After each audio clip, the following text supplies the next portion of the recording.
Siempre silencio en la casa. El miedo reina. Miedo a cambiar.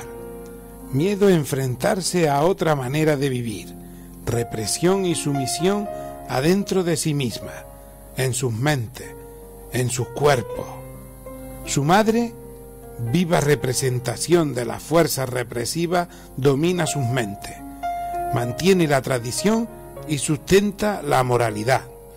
Una madre obsesionada con las apariencias, reprimida, amargada.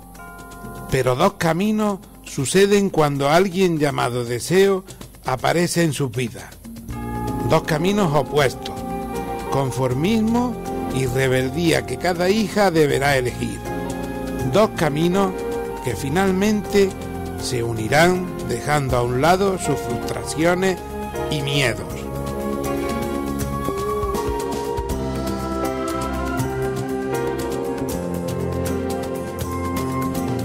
Yo era mujer cuando cierto día encontré a mi madre parada en mi vía, alta como torre, dura como bloque, firme como prócer, fuerte como madre. «Apártate, madre», yo le dije entonces, «apártate, madre, yo ya soy mujer». En efecto, lo era. Ella no lo creía. «Apártate, madre, voy a mi deber». Oh, qué fuerte era, nunca lo supuse. No encontrara antes tan fuerte enemigo.